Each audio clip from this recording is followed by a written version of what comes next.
There is a legend of a man who forged a nation. There's only one way for Qin to survive, and that is to conquer! The legend says he was a great warrior and a ruthless tyrant.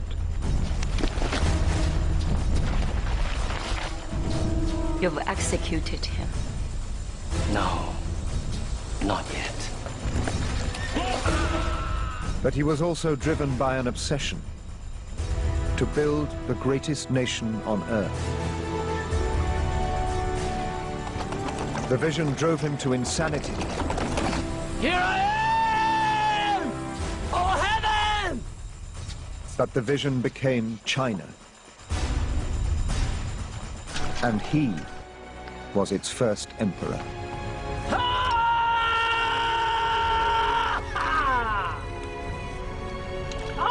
am the first emperor of the whole of China! Emperor Qin Huangdi!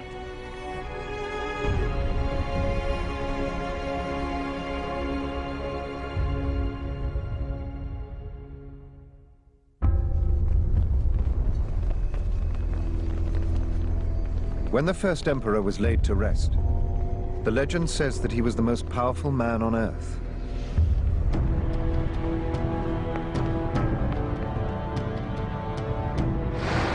That for 30 years he'd subjected China to the most violent and bloody phase in its history. Yet he achieved the impossible. He unified a people. 10 times as many subjects as the pharaohs of Egypt, across an empire that would outlast Rome by 1,000 years. China was his.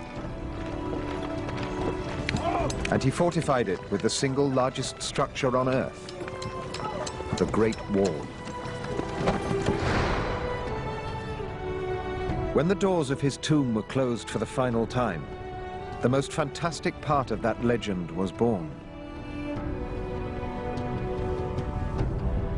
The great ruler, it said, was sealed in a bronze model of his world, in the largest mausoleum on earth. Surrounded by rivers and seas of flowing mercury. And so the legend remained for over 2,000 years.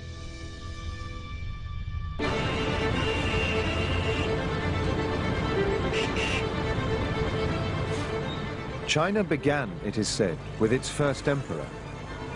But who he was and how he founded this nation has long been shrouded in mystery.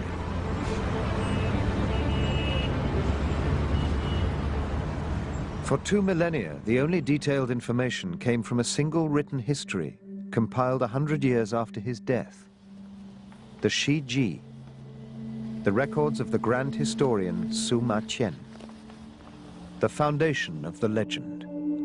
We see the first emperor from many different perspectives, and we're able to sort of recreate the first emperor from the position of his high officials, from those who tried to assassinate him, from the kings who fought against him, even the ordinary person in the street. It's an entire world that Sima Qian has recreated for us. But for 2,000 years, all we had was this text. Then in 1974, archaeologists found the Terracotta Army. It stunned the world. And the greatest archaeological find of the 20th century provided the first real substance to the legend.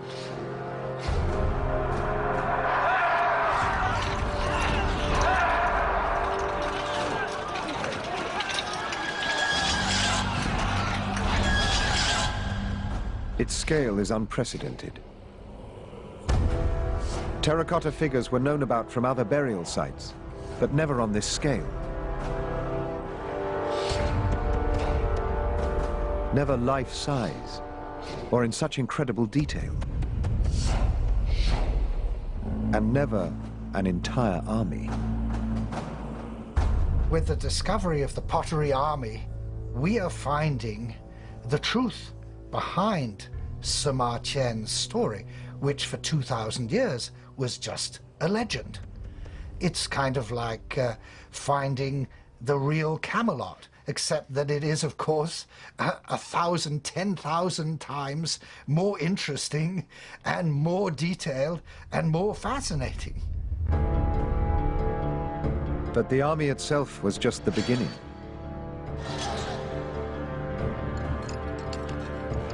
The researchers have so far uncovered over 180 separate pits, and they're still digging.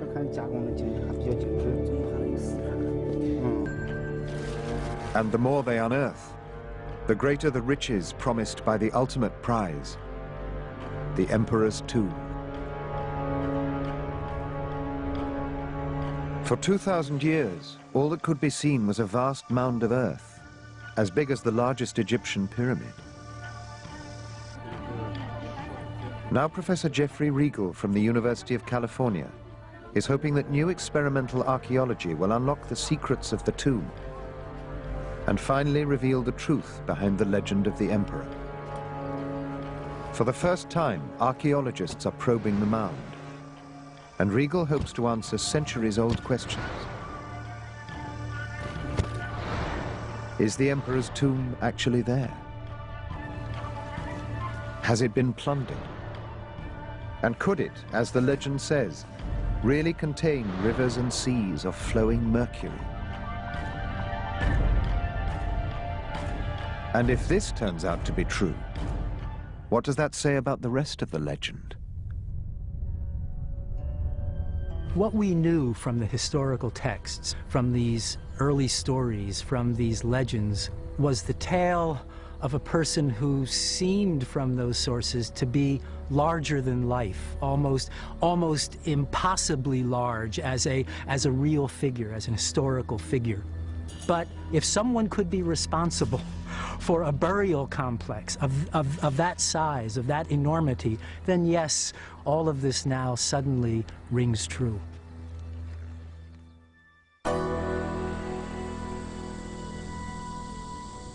The future emperor becomes king of the Western Chinese state of Qin.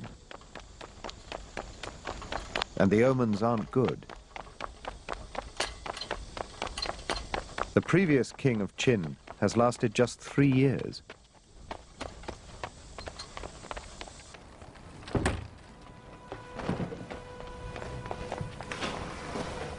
Majesty, the king is dead. Long live the king! King Ying-Jian is barely 13 years old. And the sharks begin to circle, hungry for power. My dear boy, I'm so sorry. But His mother, the queen, has a longtime lover, the king's former advisor, Lu Bu-wei. we are here for you. Majesty, it would be my honor to serve you as Prime Minister. Majesty. Let's not talk about these things tonight. But you should confirm Uncle Lu Bu-wei as your Prime Minister as soon as you can. We all think it's for the best.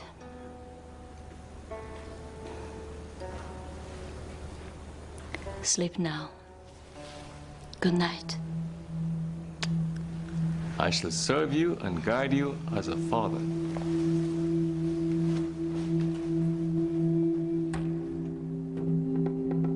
For Lu Bu-wei, this is the perfect opportunity to finally get his hands on the reins of state. You will get him to do it tomorrow, won't you, my dear? Be patient. And why should we wait? This is our time to rule. All I need is his appointment. Trust me. Good night. Nations like Qin have always been run as a feudal family business by men like Lu Buwei. But there is a revolution coming that will change all that. First here in Qin, and ultimately the whole of China.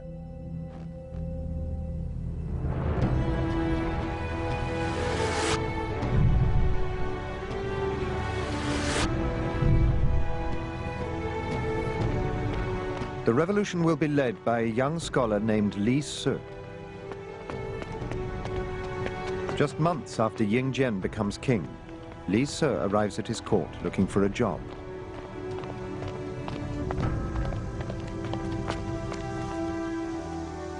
But the man who hires and fires here is the queen's lover Lu Buwei, now prime minister.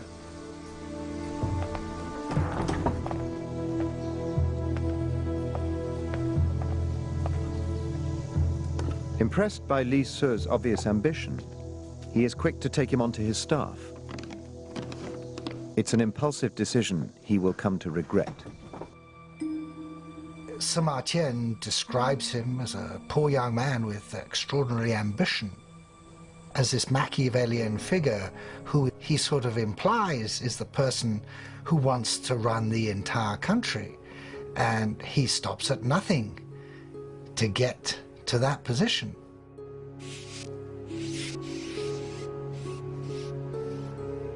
I never expected rats in a royal palace. But then, why not? Drawn by the chance of an easy meal, conditioned by fear, control the food and the fear, and you control the rat.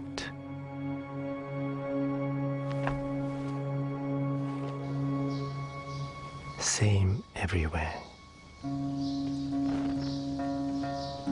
Prime Minister Lu Buwei allows Li Se an audience with the young king, without bothering to be present. We are the strongest state within the seas. By taking advantage of our own strengths and the weaknesses of our enemies. Surely, with the power Qin has at its disposal, it would be possible to completely wipe out the feudal lords, uniting the whole world under one rule. This kind of opportunity, sire, only comes once in 10,000 years. Yet destiny rarely ever creates a man great enough to take advantage. But I believe the great ruler is you, Majesty, and the time is now. Li Se awakens in Ying Jian a realization that real power is his. He just needs the courage and the vision to use it.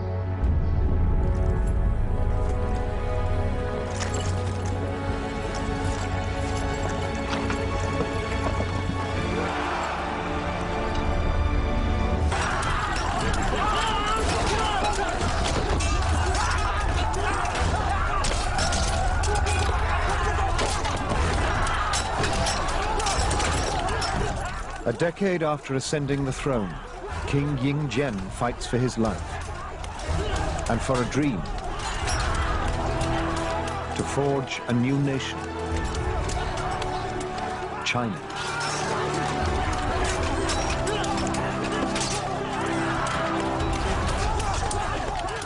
Many great kings before him have tried, and all have failed.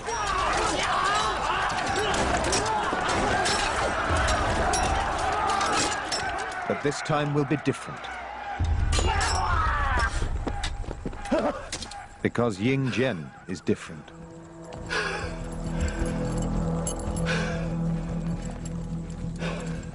The youngest king to lead his nation into war. He is its greatest warrior.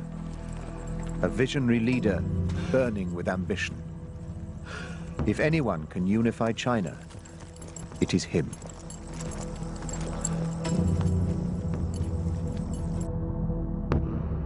Ancient China is made up of 7 warring states. 6 of the 7 have been weakened by endless warfare, while 1 continues to grow at their expense.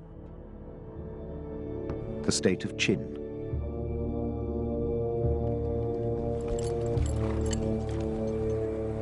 Well, you won! In its campaign against the state of Zhao, the Qin army has taken over 10,000 prisoners. The rules of war are explicit. Prisoners must be cared for. And the day is yours! And this is yours! But that would slow down his campaign. You want to know what to do with it?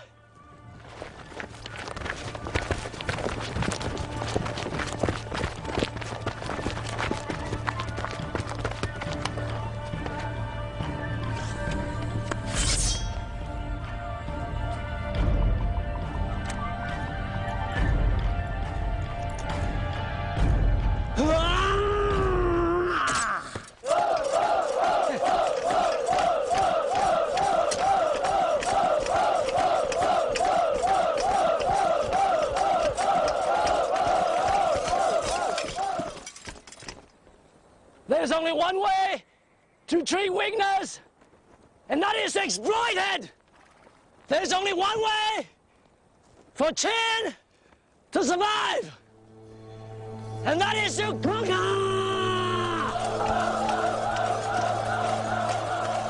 All 10,000 Zhao prisoners will be executed. And Ying Zhen defines his quest for empire. Bloody, utterly ruthless, and totally dependent on the army. For 2,000 years, no one had any idea what that army was really like. Yet now it can be seen, frozen in time.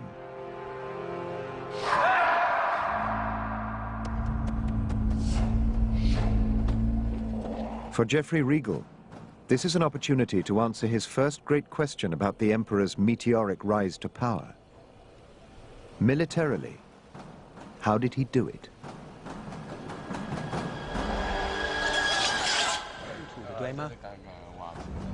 Joining Regal is Dr. Yuan, who has devoted his entire career to understanding these enigmatic figures and the military power of the first emperor. 1978年就开始画了，排列的，相间排列。这个呢，总共是38路纵队的。对呀。 To date, they have unearthed over 7,500 individual figures. And in all respects, except living flesh and blood, these were real soldiers. The people who made these figures and arranged them were following real military procedures. So this really represents what the Qin army looked like. This gives us an idea of Qin military formation and the way in which the Qin army was actually put into the field. The big surprise was that the front 3 lines were highly mobile infantry. It appears these were the Emperor's shock troops. Behind them came the heavy infantry, who in turn were supported by columns of chariots. And sweeping up behind, a fast-moving cavalry. But it's not just the precision of the army's formation that has astonished the researchers. It's the weapons they carried. Only the metal parts have survived, but they are the finest quality bronze weapons found anywhere in the world. One of the most incredible finds is a sword, perfectly preserved after 2,000 years in the ground. This notch here in the sword shows us that this is a sword that was actually used. This was a sword that was wielded by an actual soldier. Professor Yuan has explained to me that this remarkable weapon is longer than any sword that existed before the Qin dynasty started to make these, significantly longer. Qin armorers managed to perfect the art of bronze making, to give their soldiers on the battlefield 30% extra reach and cutting power in close-quarter combat. And there is new evidence that shows quite how seriously the Qin took their ability to wage war. Oh, a Qin halberd, part of the bronze assembly at the top of the halberd. 对，这个有文字吗？你看文字啊，这是什么？很长的文字。很长的文字，这个是什么文字吗？5年，相邦吕不韦造。This has an inscription. What it says is that in the 5th year of the King of Qin's reign, the Prime Minister of State, Liu Buwei, had this halberd made. That's a guarantee of its quality, I suppose, and that it was made to a standard, so that he himself was being held accountable for the effectiveness of the weapons that the soldiers were carrying into battle.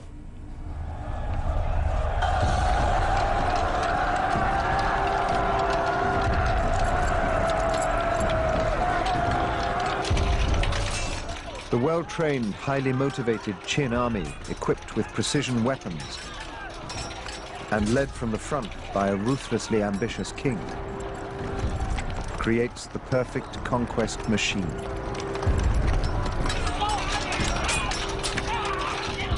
Within 7 years, Yingzhen captures 13 cities from the state of Han, a further 20 cities from other states, and repels a combined force intent on stopping him in his track.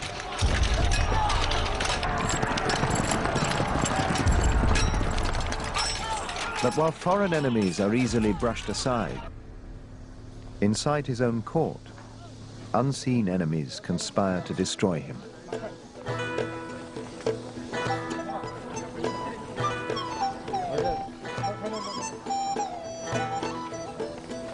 The official history records Yingzhen's coming of age as the defining moment, with the entire court assembled in celebration.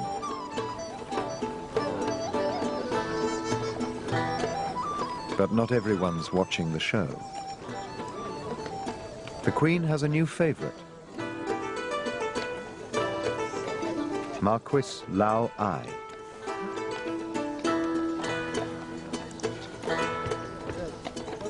In the eyes of the court, Lao Ai is a eunuch, which is an odd choice of companion for a woman with a history of important lovers. But Lao Ai is no eunuch. He has fathered 2 sons by the Queen, who have been raised in secret. And he intends to place one of them on the throne.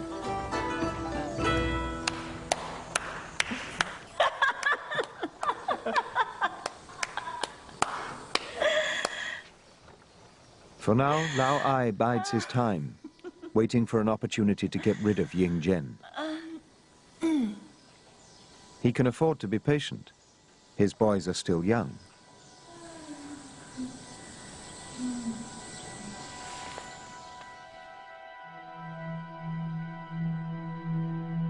But young boys get sick. The Queen receives the message in secret and hurries back to her own palace. Without thinking, Lao Ai follows her.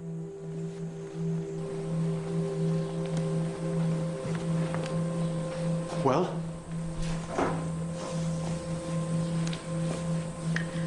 They're fine. Nothing wrong with them. Indigestion. Good. No, not good. In fact, very, very far from good. Fools, idiots, all of them! You're more stupid than them all! The Queen's palace is well outside the royal court, but increasingly within range of its many ears. I thought they'd been poisoned or something. I was concerned like you. They're my boys. Well, we'll just see that then, shall we? King Yingzhen's spies are expected to pass back every crumb of information from every source, even the royal family. I'm sorry. They're everything to me. You're everything to me. I'll do anything to keep them safe, to keep you all safe. That's not enough, though, is it, Lao Lai? Not now. Not after this.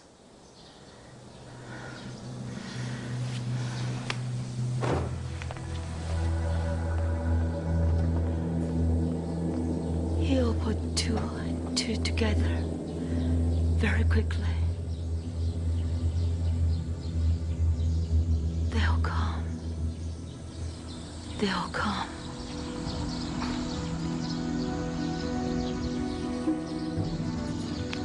The queen has kept her boys secret for years. In the care of eunuchs she believes are loyal to her.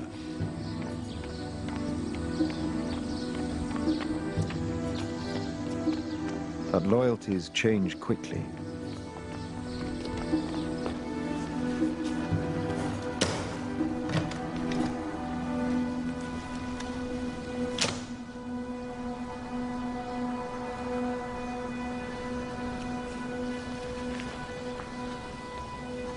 Hello. Hi. 过来，过来，过来，过来，过来，来这边跟我坐。来。哎呦 ，You are so heavy. Come in. Marquis Lao Ai makes his move. Realizing it's only a matter of time before he's discovered, he has stolen royal seals, giving him the authority to mobilize troops.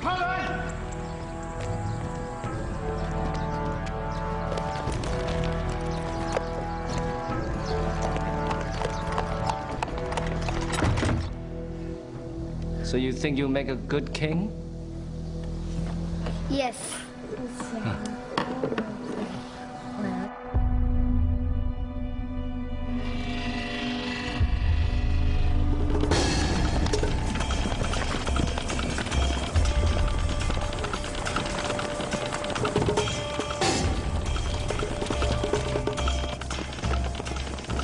District forces under Lao Ai's command approach the palace.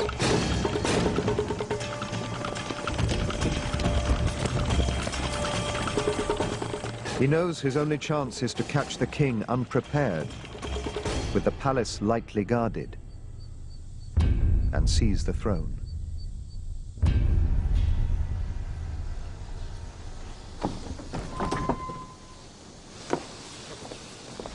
Palace security is the responsibility of Prime Minister Liu Buwei, and he has just discovered Lao Ai's real intentions. What is it? The royal seals are missing, Majesty. The ones used by military commanders. I strongly recommend that we put all palace and regional forces on high alert. Really? Lao Ai has disappeared.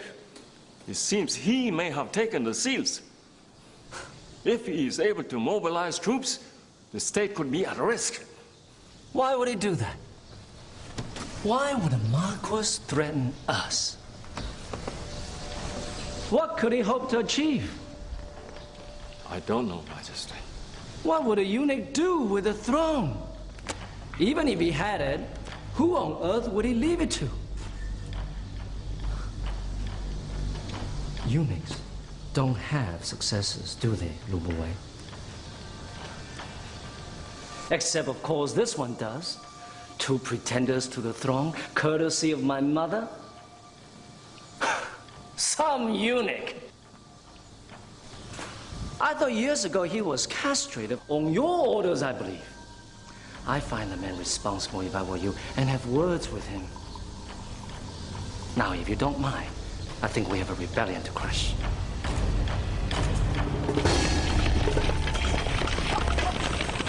Lao Ai's forces meet no resistance as they approach the palace. until it's too late to withdraw, and they advance straight into a trap.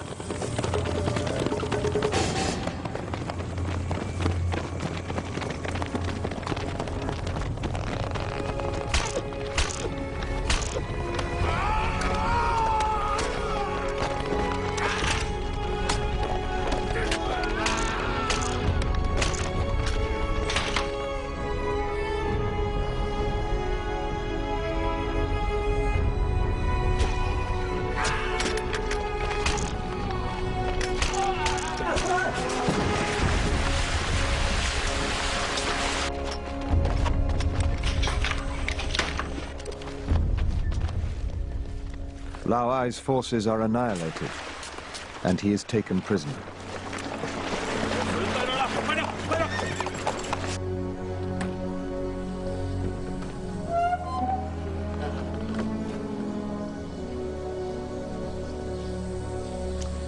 He said he did it for you. You've executed him. No, not yet. But I think you should come and say goodbye to Amherst, Mr. Lau, before we take care of him. I'm not going to let my boys say that. Of course not, Mama. Just you. The boys, they can stay. Come, Mama.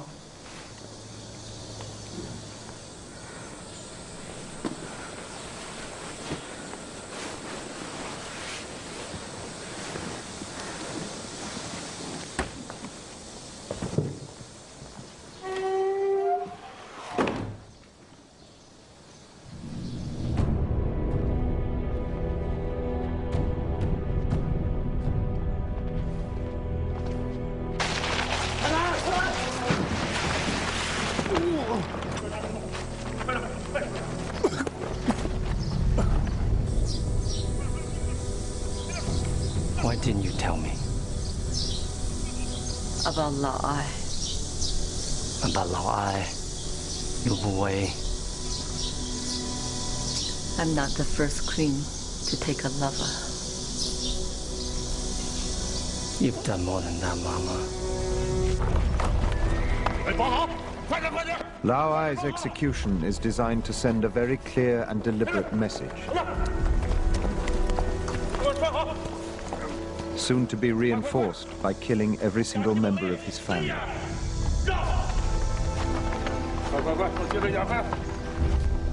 Starting with the most dangerous.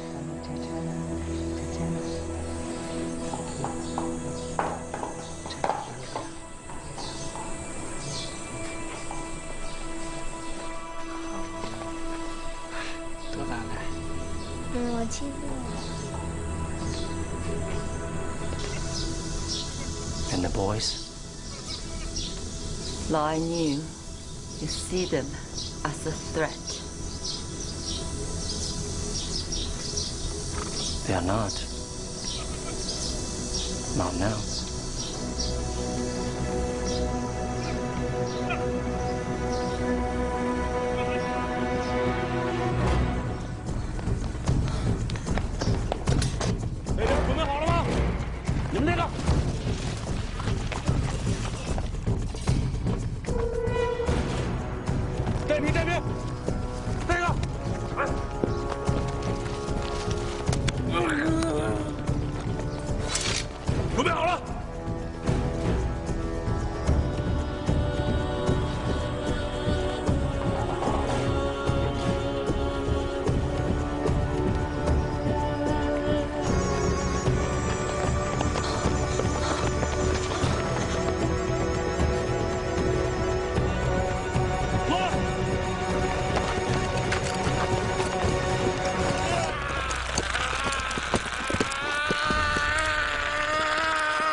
The first challenge to Ying Jian's reign is over, and the lesson has been learned. Ruthless control becomes the standard treatment for all, including his own family. His mother has conspired against him, and her sons have paid the price. Now Ying Jian is about to add his prime minister to his long list of victims. Lu Buwei is under sentence of death for failing to protect his king.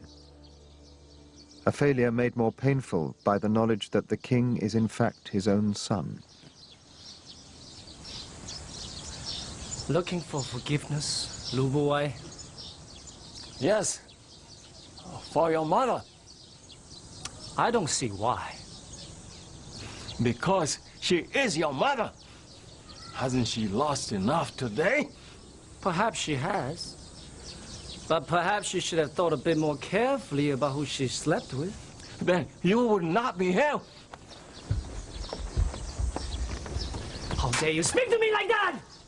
As any father would dare speak to his son. To tell him the truth.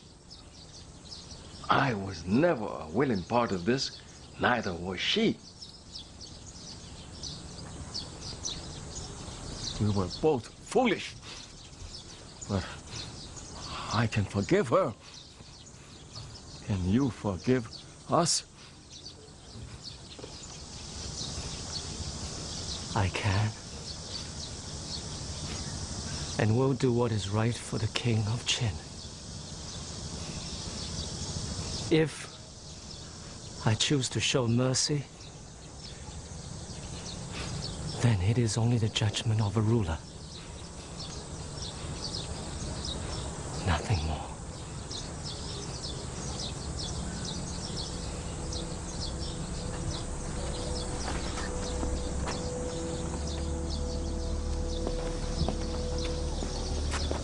The Prime Minister is exiled from the king, his son, and the king's mother. Both parents' lives are spared. But within the year, Lu Buwei will commit suicide, a disgraced and broken man.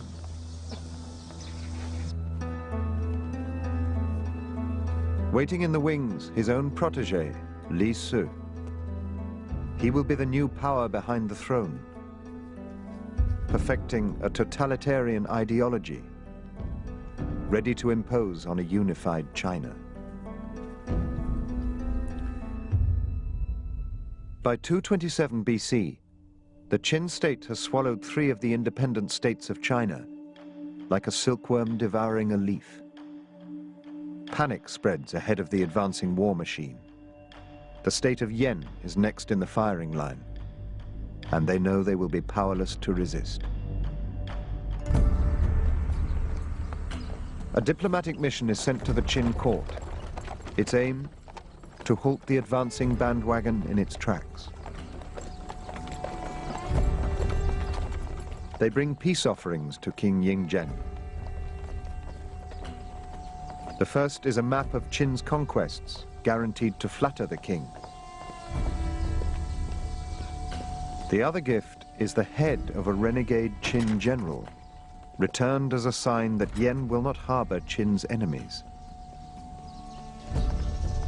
But the men carrying them are no diplomats. They are professional assassins, and neither expects to return from the mission.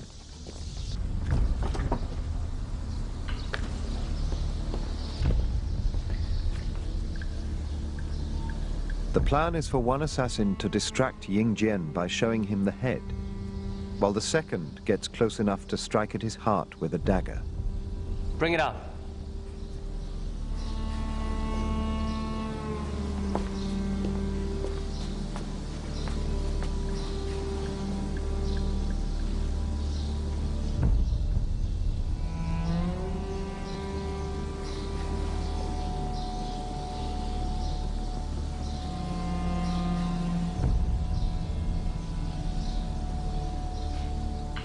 It happens all the time.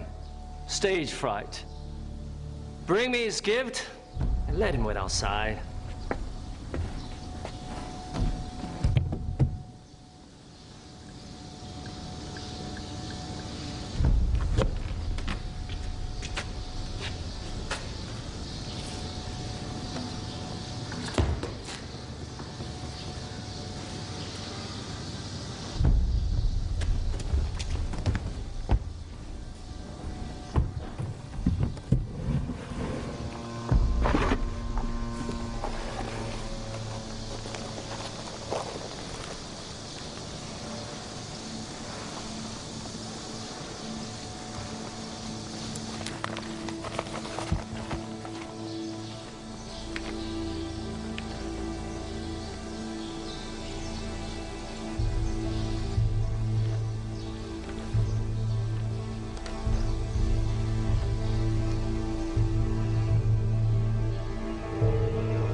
Since Lao Ai's attempted coup, Ying Jian's greatest fear is betrayal and assassination.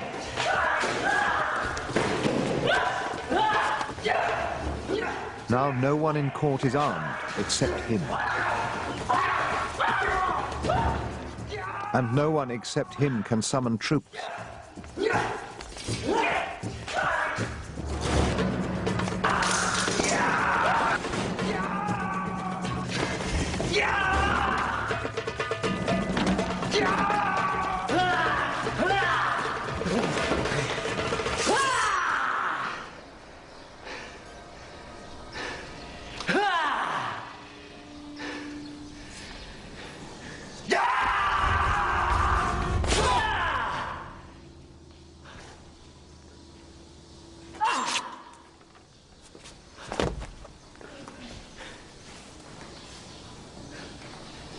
Ying Jian's new security system has failed.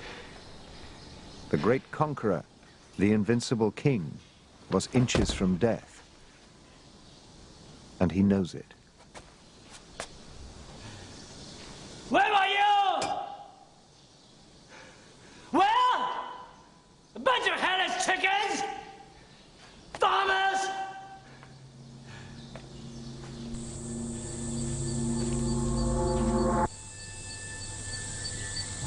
From now on, paranoia grows in Ying Jian's mind. For the rest of his reign, images of death haunt his dreams. It isn't so much the act of dying he fears, but the realization that he is filling the spirit world with the souls of those he sacrificed.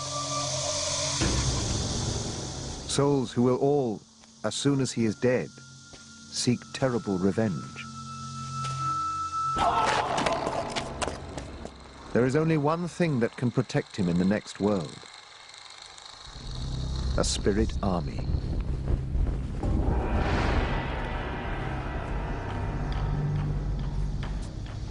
Since the moment he became king, Ying Jian has planned for his own death. A tomb is being constructed, which by tradition will contain replicas of his most precious possessions, including his army.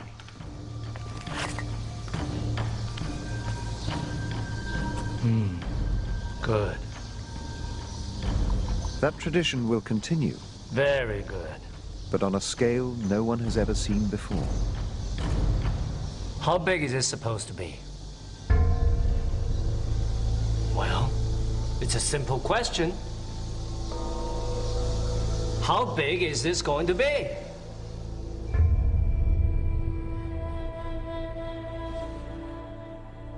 One of the most incredible aspects of the terracotta army is size. Not just the army itself, but every member of it. Each figure measures nearly 2 meters tall, an army of giants by the standards of the time. Chinese kings were known to bury miniature terracotta soldiers as spirit guards for the afterlife.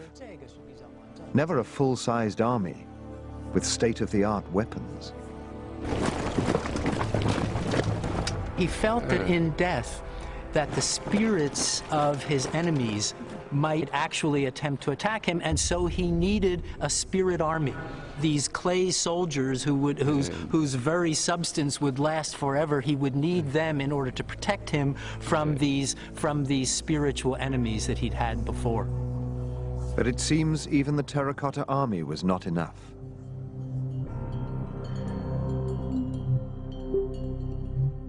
Closer to the emperor's tomb mound, a new pit has been discovered. A research team under Dr. Duan Qingbo were expecting to find an imperial palace guard, but all they have unearthed are empty suits of armor made of stone, and no sign of any terracotta warriors to wear them.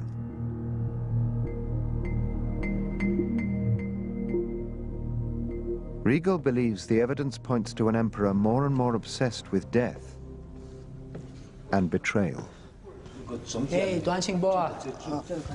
Oh, 你好。你好，你好。近来怎么样啊？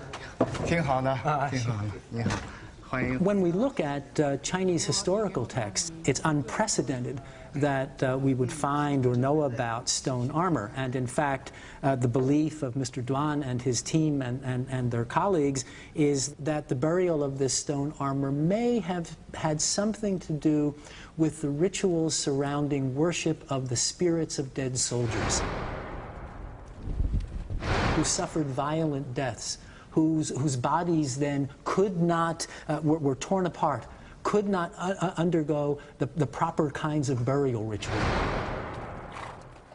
They didn't have, in the Chinese definition of things, a happy death. So something had to be done for them, because otherwise they might become vengeful spirits. They might turn against the first emperor himself. So here, in this pit, something is being provided for them.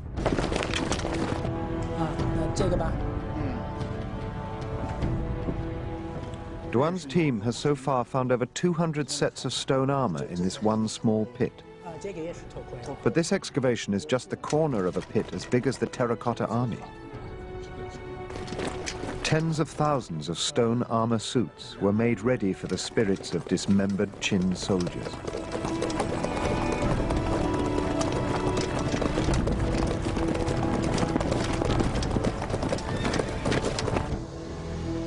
By 223 BC, Ying Zhen stands at the brink of achieving his ultimate dream, the unification of all China. He's taken all but 2 of the 7 warring states, with the largest state of Chu, the last great prize to be claimed. But the conquest machine has stalled.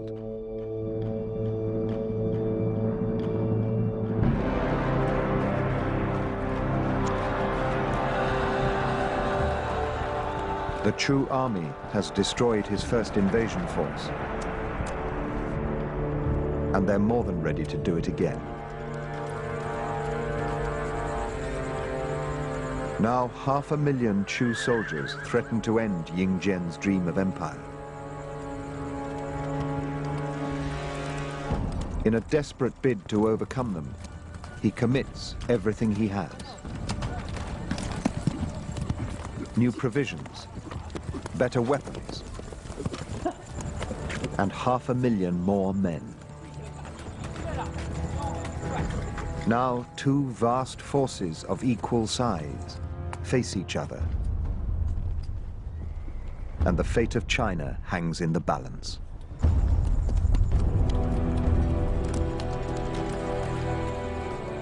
(223 BC). The Qin army has dug in for a long siege of the state of Chu.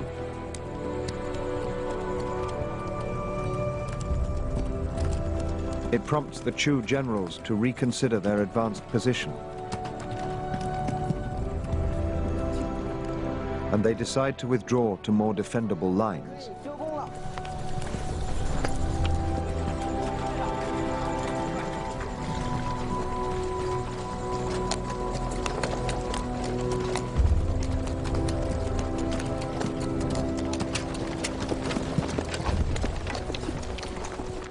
But the Qin encampment is an illusion. The entire force is primed and ready to move.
The last great obstacle to Ying Jian's imperial dream is finally crushed.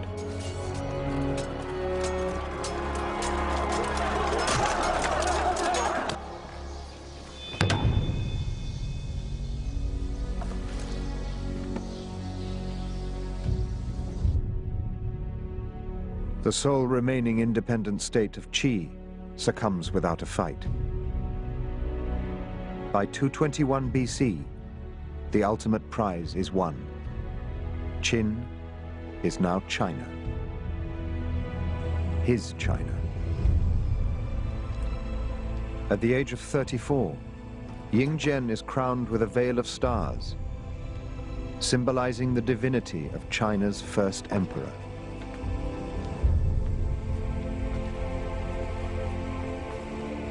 Now his ministers are ready to suggest a title suitable for the greatest ruler in China's history.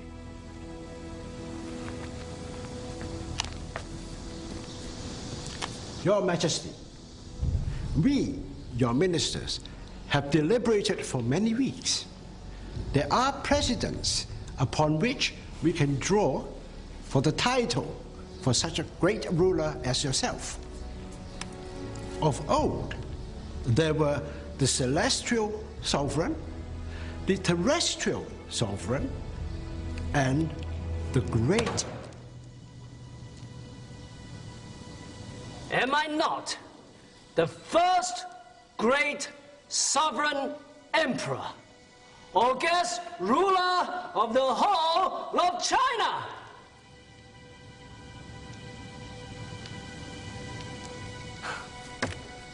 Or am I missing something? Majesty, your vision humbles and inspires us. It shall be so. And my son will be the second divine emperor, and his son the third, and so on to 10,000 generations. Your Majesty. He called himself Qin Shi Huangdi. Literally translated, this means he was the first august god of the Qin. He regarded himself not only as a deified figure, but as an initiator, a creator, someone who was beginning a long lineage. And so, with the help of his chief minister, Li Si, the first emperor, Qin Shi Huang, put in place a system of governance that would long outlast him. Li Si, who arrived as a young scholar the year the emperor came to the throne, has now become the power behind it. For 20 years, he's perfected a system which will totally sweep away China's feudalist past. But not everyone is ready for the revolution. Most illustrious divine august emperor, the feudal lords are destroyed. May we recommend that the sons of the imperial household be established as the new feudal lords to rule. Everyone expects that with unification, the feudal order will continue, with power and privilege taken from the emperor's enemies and given to his family and friends. Your divine purpose. May it please His Majesty to give his consent? But they are in for a shock. Li Su. Only Li Su has correctly read the new political climate, because he created it.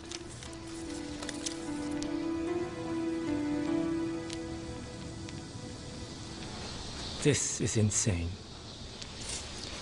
We have spent centuries enduring endless warfare at the hands of the feudal lords. And now that we finally put them down, we want to create more of the same? But these will be members of the imperial household. Exactly. The only force in 1,000 years that has been able to create peace is the divine power of the emperor.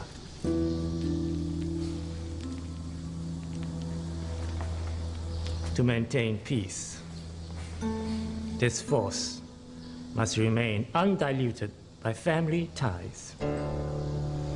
There must be no loyalty but to the emperor, and his divine power must be executed in the most efficient way possible through officers who have no other interest except to fulfill his divine order. Without this, the chaos and warfare will return, which, of course, we do not want.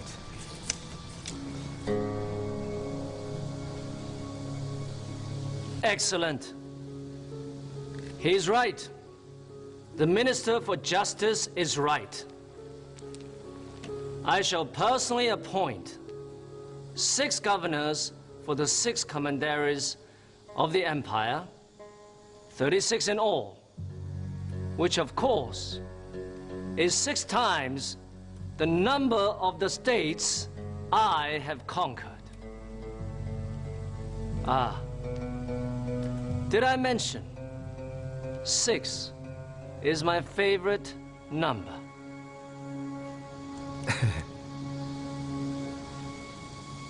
Li Su's totalitarian philosophy is called legalism. And there is evidence that shows how total the power of that new regime became.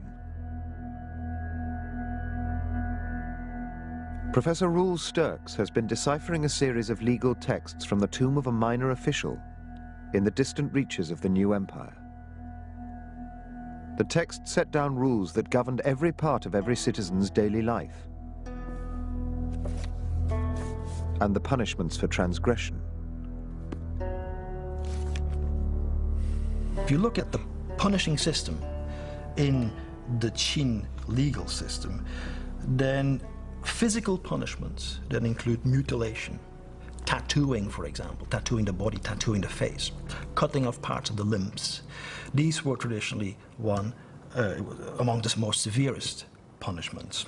For example, there's one provision here that says if you have 2 people, text says, fornicate, then they ought to be sent off to the market, which is a polite way of saying that they will be beheaded on the market square.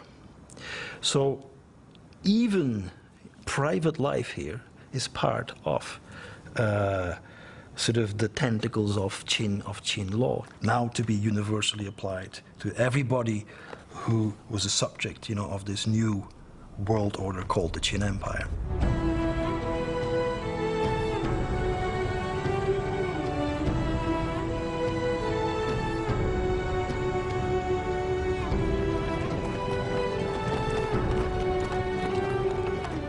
In 220 BC, Emperor Qin Shi Huangdi sets off to survey his new empire.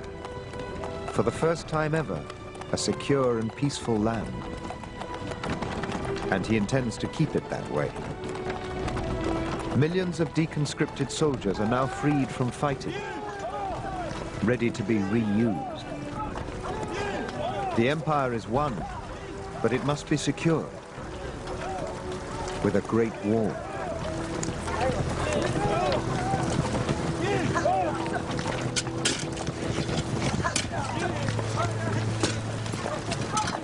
For centuries, the northern edges of civilized China have been ravaged by nomadic tribes.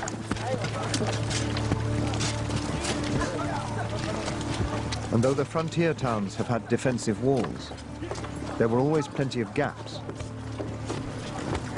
Now that will change.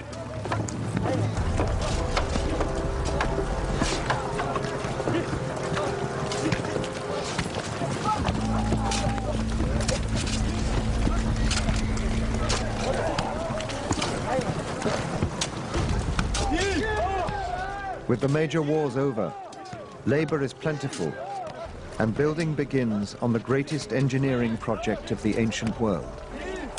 A single impregnable barrier to seal the empire. The Great Wall of China.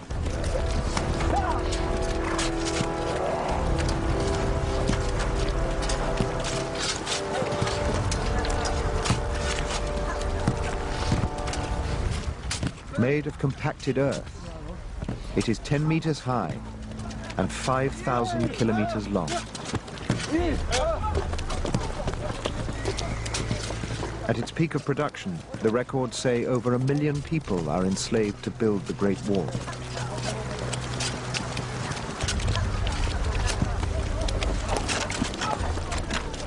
Perhaps a quarter will die in the process.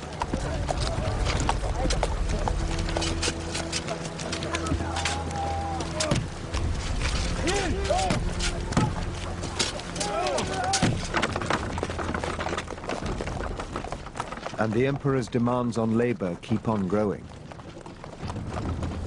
With the empire secure, he turns his eyes to the fulfillment of his next great vision. A tomb befitting the first divine ruler of all of China.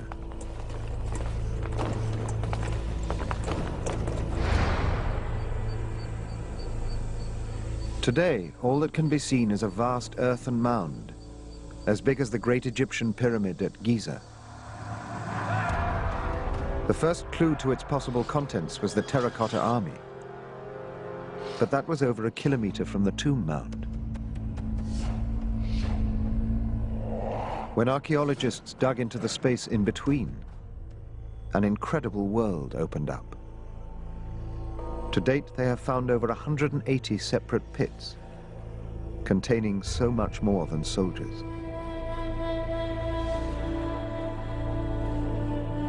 Hundreds of terracotta dancers, musicians, and acrobats were built to the same exacting standards as the emperor's precious army. And the imperial craftsmen, freed from making weapons, created perfect birds to stand in the artificial lakes of buried gardens. And perhaps the most exquisite bronze artifact ever found, a half-scale model of the imperial chariot to convey the emperor in his underground world.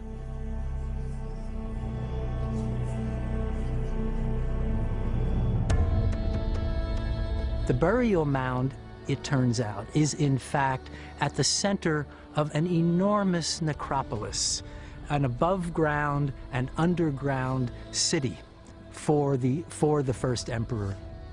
It would provide him, it would continue to provide him with all of the trappings of power, with all of the protection that someone of his status required. But there was no way to see the ultimate symbol of power, the tomb itself. Again, it was the official history that provided the only clue.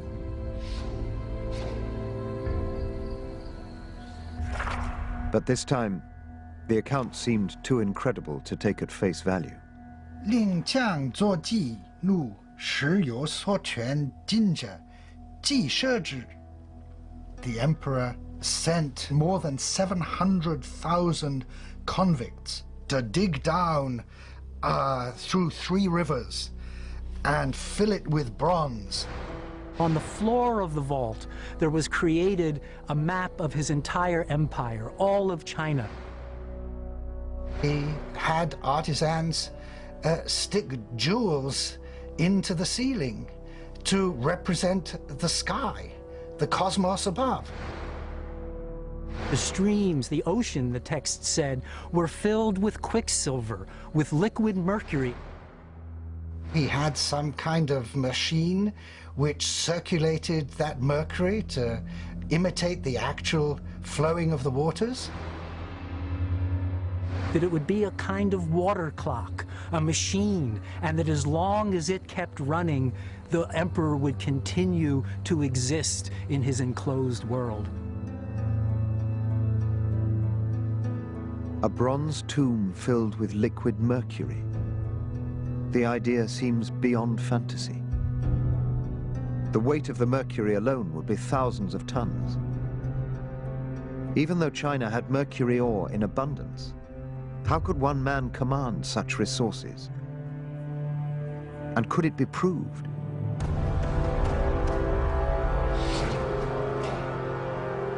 The tomb had been sealed for over 2,000 years. But there was a way in. Using a new combination of techniques, including ground-penetrating radar, electrical resistance measurements, and core samples, the research team under Duan Qingbo have been able to build up a three-dimensional model of the entire underground complex. Beginning with the outer walls of the necropolis.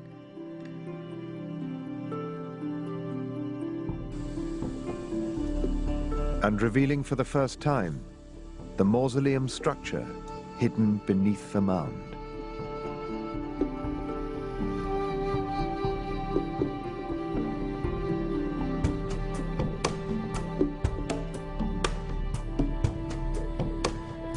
The first surprise was that the mausoleum appears as a vast divided pyramid, with passages leading to the tomb from the east and west.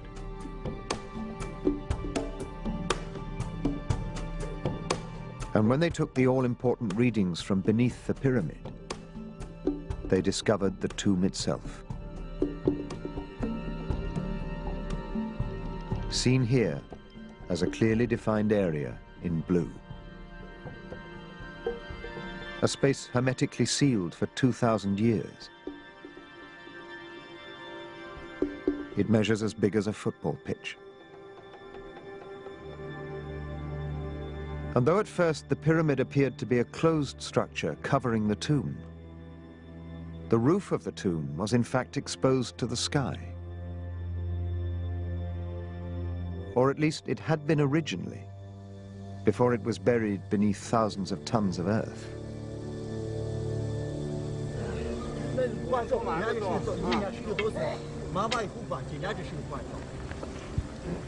Duan and his team have been probing the tomb mound for almost a decade, tracing the shape of the pyramid beneath their feet with a series of over 4,000 core samples. And each one, Regal realized, could potentially hold an incredible piece of evidence direct from the tomb itself. Because if there was ever mercury there, over the centuries, mercury vapor might seep through the roof of the tomb and into the surrounding soil, where, Regal hopes, they may be able to detect it.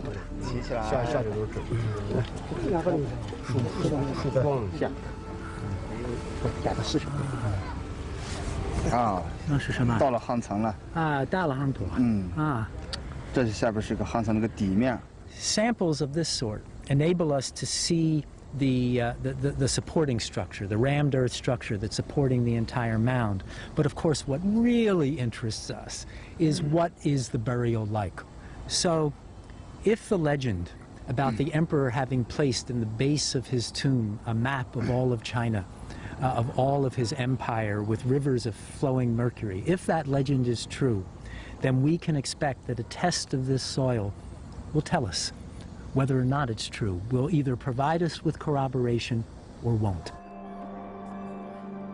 The Chinese archaeologists have no immediate plans to excavate the tomb.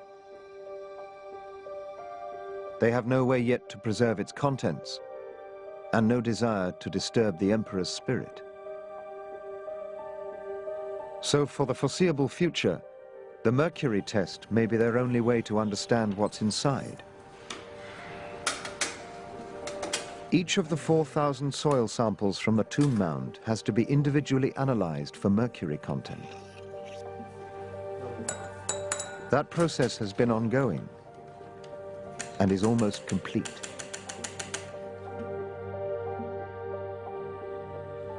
By 219 BC, the tomb itself is well on the way to completion. But the man it is intended to house suddenly has a change of heart. No. No. The idea of an eternal afterlife, however grand, is no longer enough. I will live on. I will live on.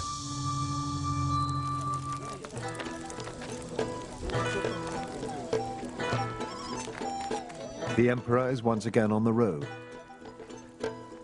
He no longer trusts the security of his own court and has started taking practical steps to extend his life. His doctors prescribe repeat doses of something long believed to increase longevity: sex with multiple partners.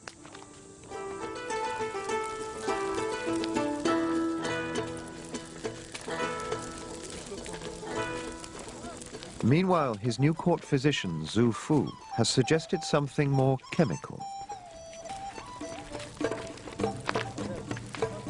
A substance whose eternal properties are thought ideal for the emperor's tomb. Properties Zhu Fu hopes will keep him out of that tomb indefinitely if consumed. The mystical substance, mercury. Have you got it? Yes, Majesty. Will it work?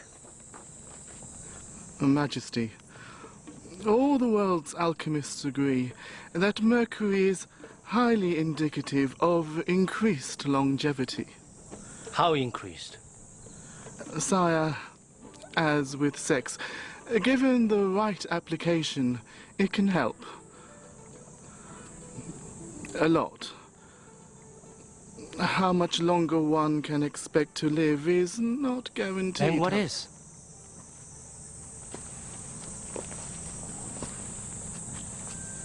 Where does it come from, Zhu Fu? Immortality. Where can it be found? Why do I, the first divine sovereign emperor of the whole of China, not have it? And if I do not have it, who does? Sire, there is a legend of a place where the immortals live.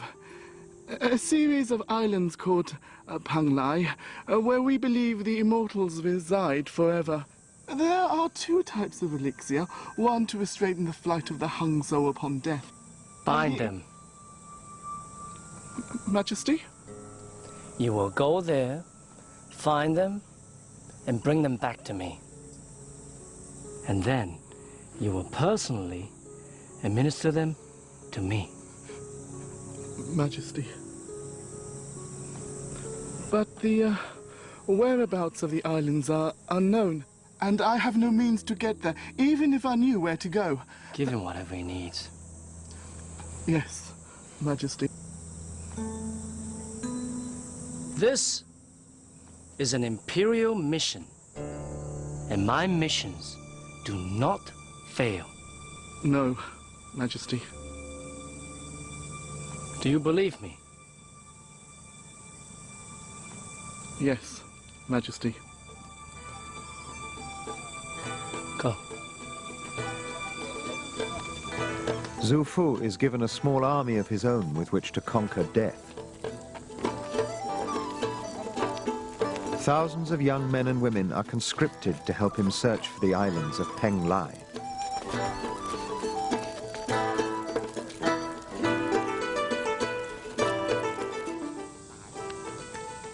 Meanwhile, the emperor takes his first course of mercury pills. If Xu Fu is right, it might help hold back the years until the elixirs can be found.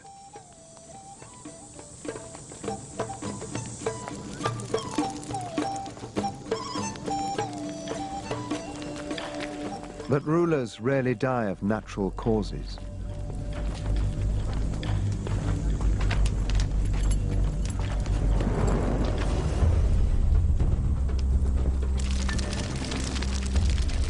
Accident or attempted assassination, history doesn't record. But the real cause of the fire in the caravan makes little difference. For the emperor, there are always enemies. Unseen enemies. Enemies within. He starts to withdraw further into his own world. And there are some who are more than happy to keep him there.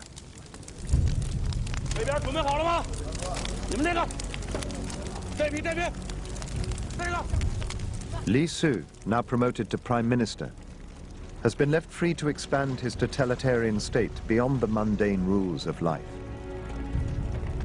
He decides it is now necessary to control thought.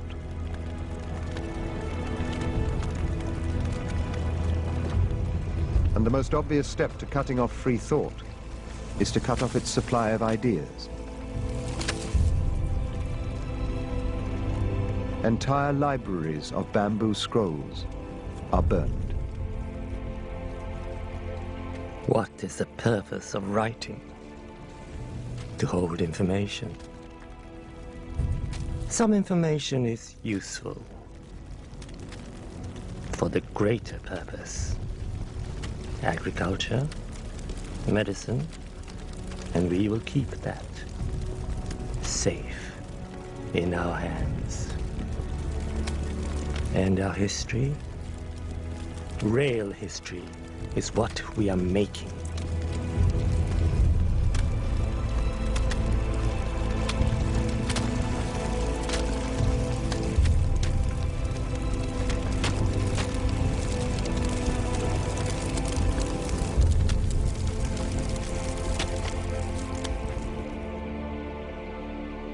Meanwhile, the emperor's contact with reality is being loosened still further, aided by his mercury consumption. The dose has got higher over the last 5 years, as his desire for immortality has become more obsessive, and the elixirs have failed to materialize.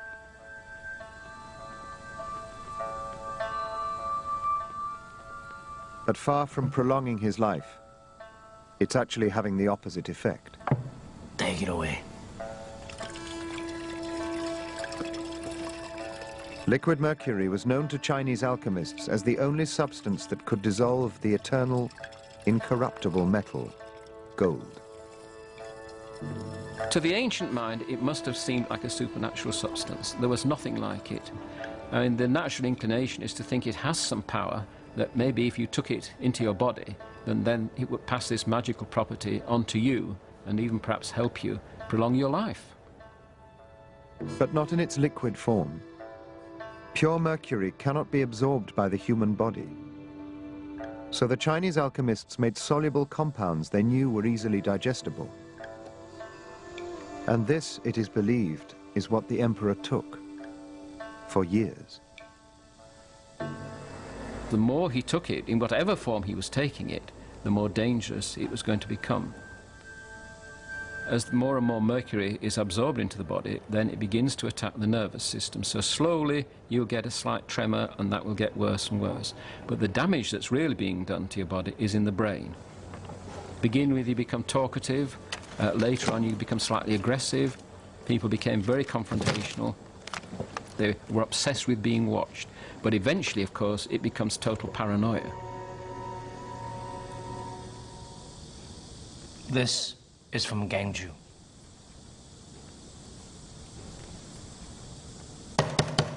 Directly from Gangju.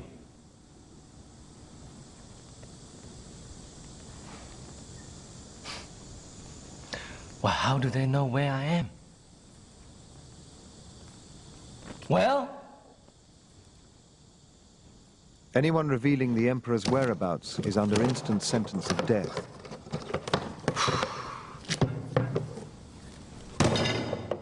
Along with their entire family. Find out who's responsible and have them killed.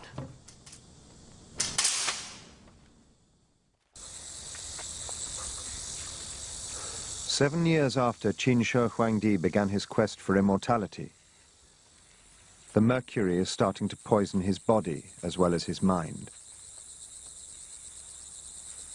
Among other things, his kidneys are beginning to fail.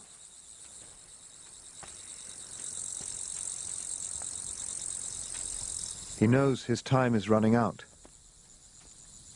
and there is only one place left to turn to save himself.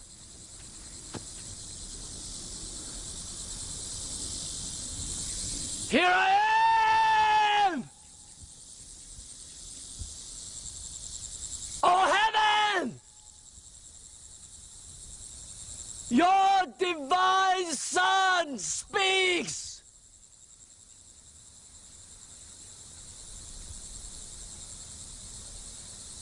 You see? The world is united at last! I erase doubt, establish law. I punish disorder and bring calm to the four corners of the earth. And now, all under the sun and the stars are of one mind. Mine. All guided by one single will. Mine!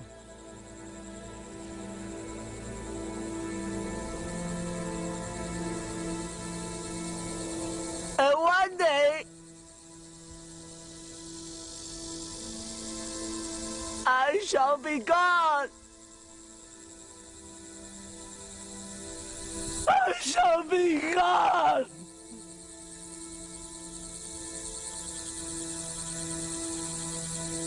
I shall be gone.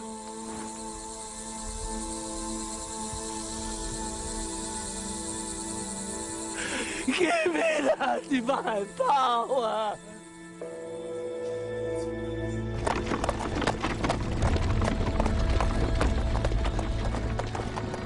(212 BC), and Qin Shi Huangdi embarks on yet another imperial tour. But this one is different. Where once there was a prosperous and powerful nation, today the nation rots.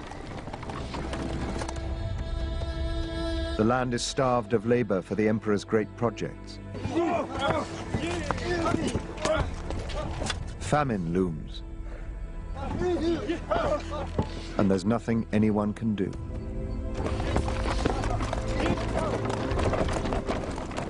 The legalist system takes orders only from the top. And while the emperor was rational, Li Su was ready to implement his vision with ruthless efficiency. Now the vision is turning to madness. Li Su has no option but to treat it just the same.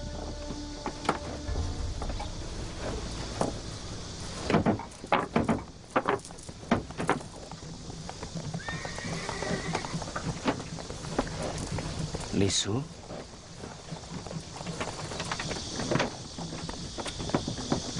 I have a fallen star. The emperor's latest diversion is a meteorite which fell to earth in a distant province. To Qin Shi Huangdi, it is a sign that his call to the heavens has been answered. Do you know what it means? No, Majesty. This is a divine message. There will be no after Qin Shi Huangdi. Majesty? You don't suppose that I'm just gonna die Of course not. We are searching for the elixirs of Peng Lai. Su Fu failed, didn't you know that? Never came back. I sent the spies to find them, and do you know what they said to me? They couldn't find the island because their way was blocked by a race of giant fish. Majesty, we will move heaven and earth. It's all right. Li Su, I had a dream about a sea god in human form. Me. I am the sea god.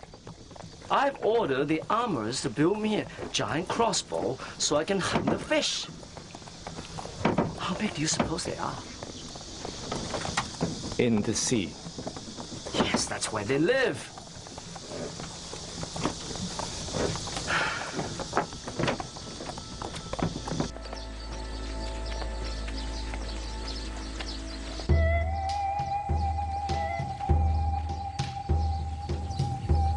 Forward, soldiers.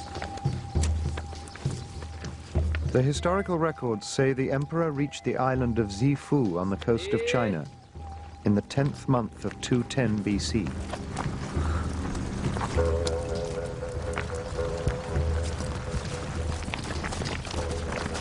Where he hunted giant fish with a crossbow. That's right.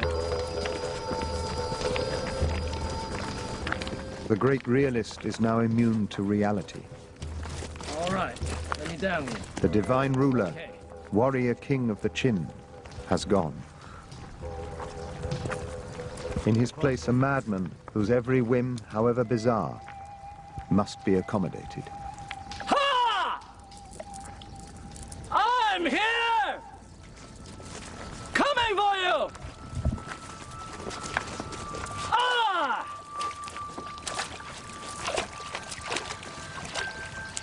I am the first sovereign emperor of the whole of China! Emperor Qin Huangdi!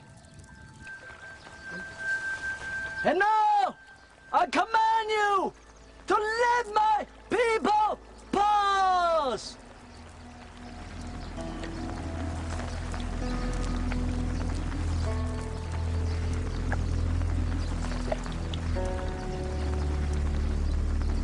Over there!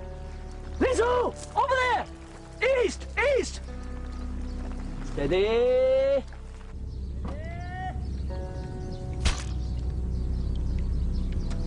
I got it! Li Su, you see that? I got one!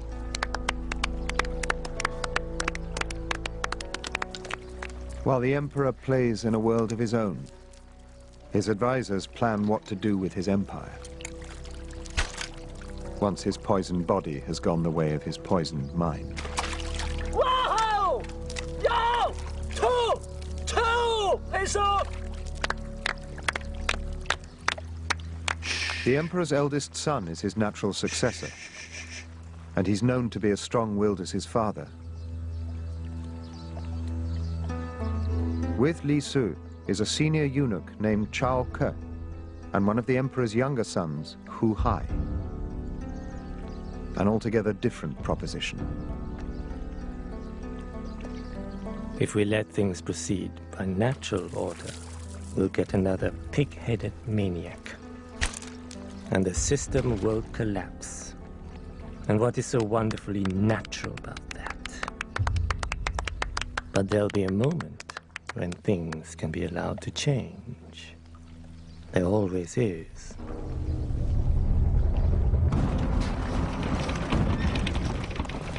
Returning from the coast, Qin Shi Huangdi becomes ill and hurries back to his capital. He writes to his eldest son, Fu Su, telling him he is to succeed as second emperor.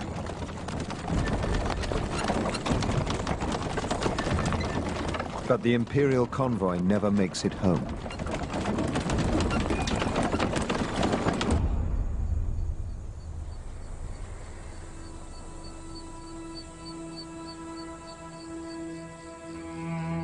The search for immortality is over.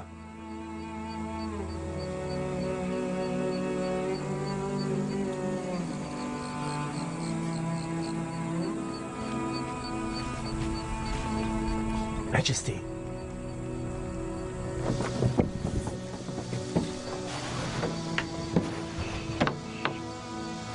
Majesty. The great empire has lost its maker. At the age of 50, Qin Shi Huangdi is dead. The state is rudderless.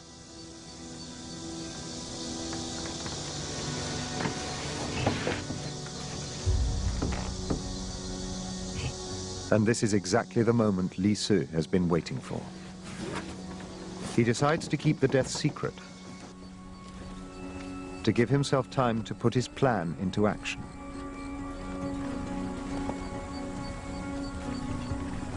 They know the letter to his son was written, but they don't know if it was ever sent.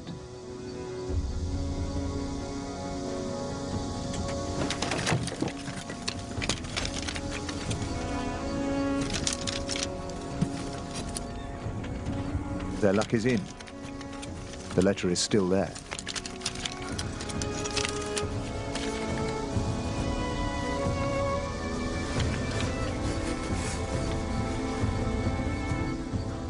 Chao Ke and Li Su are about to change the imperial succession.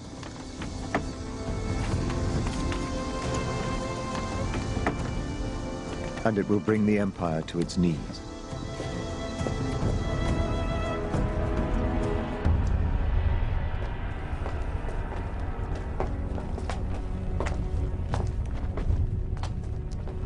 The most powerful man on earth has been laid to rest. The last few precious objects are ready to place beside him in the depths of his vast tomb.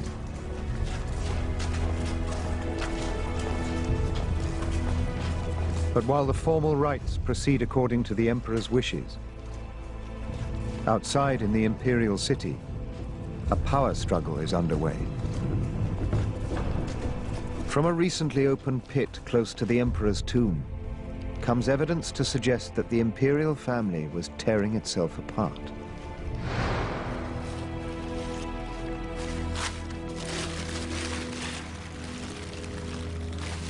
Professor Yuan thinks that the death of this individual was very much linked with the struggle for succession after the death of the first emperor. What is remarkable is that there's an arrowhead embedded in the base of the skull, here, behind the ear. It looks as if this is a person who was shot at close range.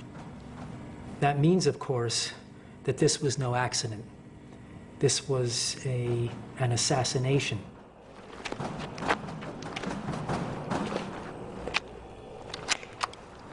By tradition, the successor should have been the first emperor's oldest son. But several members at the court conspired to have a more junior member of the family succeed to the throne. After the junior member became the second emperor, he then saw to it that those who had opposed him, his brothers, his sisters, more distant relatives who were all members of the Qin imperial house, all of them were then killed.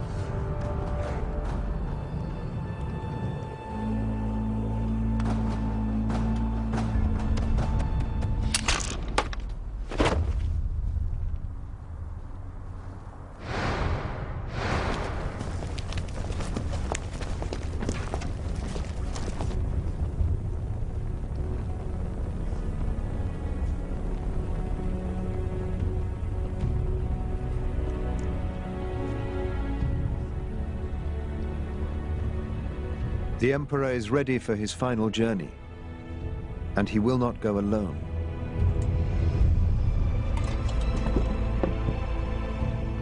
While his chosen successors are being assassinated, hundreds of his favorite concubines prepare to make their final act of devotion.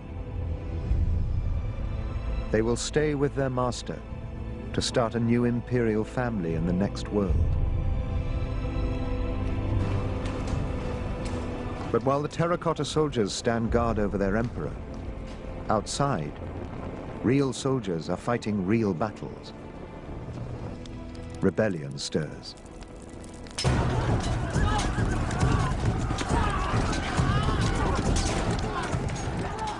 And there is evidence that graphically shows how far that rebellion spread, right into the compound surrounding the emperor's tomb.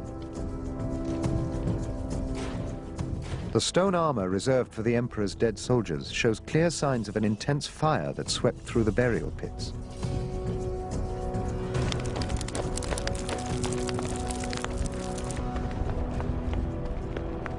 The terracotta army itself was in pieces when it was found, smashed by rioters.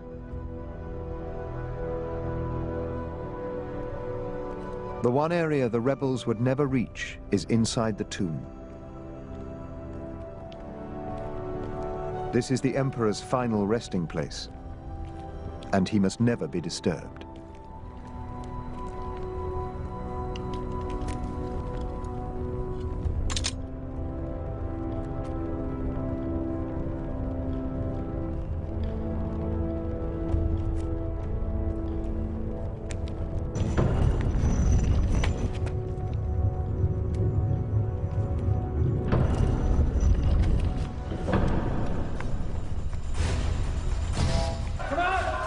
It has long been decided that not only will the emperor take his concubines and his terracotta army, but the designers, the architects, the engineers, and the builders of the tomb. All those who know the way in and out will be forced to stay. Hundreds are sealed inside the tomb, and all its secrets will stay secret. All except one. The legend of the rivers and seas of Mercury.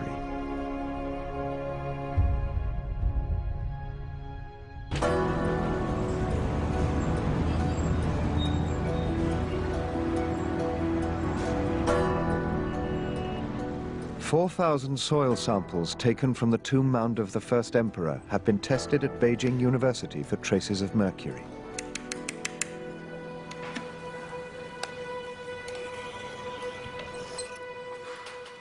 Now Geoffrey Regal is about to see what could be the greatest revelation since the discovery of the terracotta army.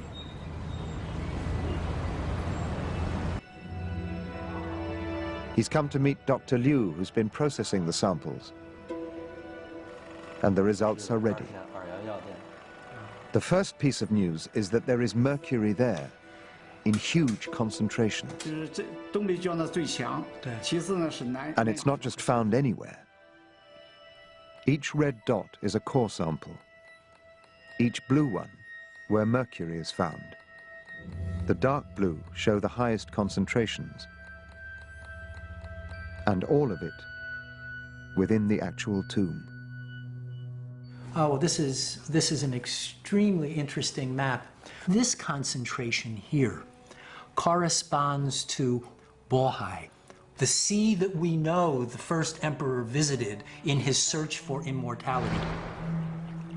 This concentration in the south and southwest would correspond to the great marshlands, the great wetlands of the southwest, and the Yangtze River.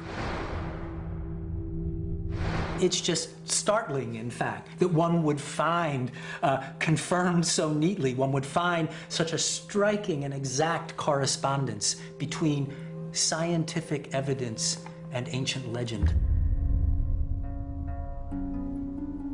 So, yes, indeed, just as described 2,000 years ago, when the first emperor had his underground palace created, he did indeed have a map of his empire. He did indeed have all of the rivers and seas represented, and those rivers and seas flowed quicksilver, liquid mercury, forever.